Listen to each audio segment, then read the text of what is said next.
ஆண்டாள் நாச்சியார் திருவடிகளே சரணம்.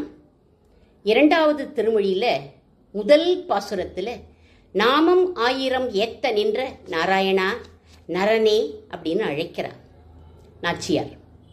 நரன் நாராயணர்கள் குரு சிஷ்ய பாவத்தில் கண்ணனே நரனாகவும் நாராயணனாகவும் அவதாரம் பண்ணினான். நாராயணனா கிருஷ்ணரும் நரனாக அர்ஜுனனும் அவதாரம் பண்ணார்கள் துவாபர யுகத்தில் அப்படின்னு சொல்வார்கள். ஸ்ரீமத் பாகவதத்தில் நாராயணோ நரசகக கில நாரதாய அப்படிங்கிறது பாகவதம். திரு அஷ்டாட்சர மகாமந்திரத்தை நாராயண ரிஷி நர ரிஷிக்கு பத்ரிகாசிரம க்ஷேத்திரத்தில் உபதேசம் பண்ணாராம். உலகக்ஷேமத்துக்காக நீண்ட காலம் 2 பேரும் தபஸ் பண்ணார்கள். இப்படி தபஸ் பண்ணக்கூடிய நாராயணனான நீ கிருஷ்ணனா வந்து எங்களுக்கு தீமை செய்யலாமான்னு நாச்சியார் இந்த பாசுரத்தில் சொல்வதாக வியாக்கியானம் பண்றார் பெரியவாச்சான் பிள்ளை. ஸ்ரீ கிருஷ்ணருக்கு கர்காச்சாரியார் வைத்த முதல் பெயர் நாராயணன் தான். குழந்தைய அழகா கொஞ்சற மாதிரி பேரை வையுங்கோளேன்னு யசோதா பிராட்டி கேட்டாளாம். அதனால கிருஷ்ணன்னு பேர் வச்சார், கண்ணன்னும் பேர் வச்சார். கண்ணா கண்ணான்னு யசோதை குழந்தைய தூக்கி அணைச்சு கொஞ்சினாலாம். நாராயணான்னு யாராவது அழைச்சா கண்ணனுக்கு ரொம்ப கோபம் வந்துடுமா.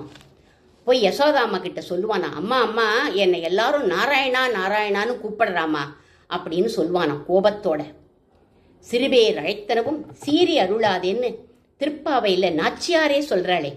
அவன் சீறி கோபம் கொண்டாலும் அதுவும் அருள் அப்படிங்கிறான். நரனேன்னு அவனுடைய அவதாரத்தை சொல்வதாகவும் நம்ம இங்கே கொள்ளலாம். தைரியுக்தக ஸ்ரூயதாம் நரகங்கிறபடி அவன் நரசிரேஷ்டன் இல்லையா. நாமம் 1000 ஏத்த நின்ற 1000 நாமங்களாலும் கொண்டாடப்படுபவன் அவன்.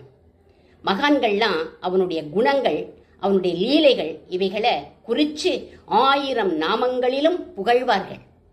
இப்படி 1000 நாமத்தாலும் புகழ் பெற்ற நீ இப்படி 1000 நாமங்களினாலும் நாங்கள் ஏசும்படி நடந்து கொள்வது தகுமா அப்படின்னு கேட்கிறா ஆண்டாள் நாச்சியார்.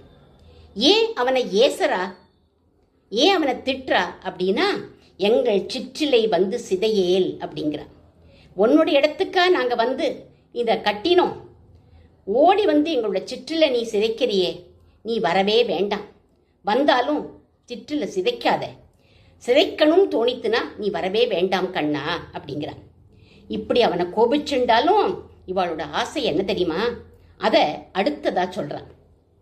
உன்னை மாமி தன் மகனாக பெற்றால் எமக்கு வாதை தவிருமே அப்படிங்கிறான். கண்ணனை கணவனாக அடையணும்னு இவளுக்கு ரொம்ப ஆசை. அதை சுற்றி வளைச்சு மாமியாரின் மகனாக பெறணும் அப்படிங்கிறான். யசோதாம்மாவை போல மாமியார் கிடைக்க எத்தனை புண்ணியம் பண்ணியிருக்கணும். நந்தகோப சுதம் தேவி அப்படின்னு கார்த்தியாயினி தேவி கிட்ட இவள் தான் வரம் கேட்டாளே. உன்னை யசோதை மாமி மகனாக பெற்றால் எங்கள் வாதை தீரும் அப்படிங்கிறான். வாதை அப்படின்னா சிரமம், அது தீந்து போயிடும் அப்படிங்கிறான். அடுத்ததா காமதேவனுடைய காலத்தை சொல்றான். காமன் போதரு காலமென்று பங்குனி நாள் கடைப்பாரித்தோம். வசந்த காலம்தான் காமதேவன் வருவான், அந்த காலத்தில் தான் அவன் வருவான். இந்த காலம்தான் காமனுடைய அர்ச்சனைக்கு உகந்த காலம். அவன் வரணுங்கிறதுக்காகத்தான் நாங்கள்லாம் பங்குனி நாள் அன்னைக்கு அவன் வரும் பாதையை அலங்கரிக்கிறோம் கண்ணா. உன்னை மாமி மகனாக பெறணுங்கிறதுக்காகத்தான் நாங்கள் பூஜையே பண்ணுறோம். இப்படி நீ வந்து அழிச்சா நாங்கள் எப்படி பூஜை பண்ணுறது? உன்னை கணவனாகவும் நாங்கள் பெற முடியாதே. இப்படி ஏன் எங்களுக்கு நீ தீமை பண்ற? நாங்கள் கட்டுற சிற்றில நீ சிதைக்கலாமா? இப்படி பூஜை வேளையில் கரடி நுழையிற மாதிரி தேவ பூஜையை நீ விக்னம் பண்ணலாமா கண்ணா அப்படின்னு கூப்பிடுறான். அதுக்கப்புறமா சொல்றா, அவனை ஸ்ரீதரா அப்படின்னு அழைக்கிறான். ஸ்ரீதரன் அப்படின்னா ஸ்ரீனா மகாலட்சுமி தாயார், அவள் வட்சஸ்தலத்தில் இருக்காளாம், அதனால அவனை ஸ்ரீதரான்னு அழைக்கிறான். எப்படி அழைக்கிறா?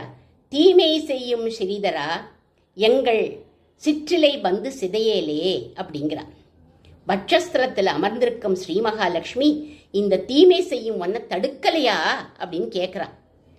ஸ்ரீனிவாசா அப்படின்னு அழைக்கிறா. சீனிவாசா, அவளை நீ தரிக்கிற மாதிரி எங்களையும் நீ தரிக்கணும் அப்படிங்கிறா. எங்கள் சிற்றிலை சிதைக்கணும்னா நீ வரவே வேண்டாம் கண்ணா, வந்து சிதையலேன்னு இந்த முதல் பாசுரத்தை முடிக்கிறா ஆண்டாள் நாச்சியார். ஆண்டாள் திருவடிகளே சரணம்.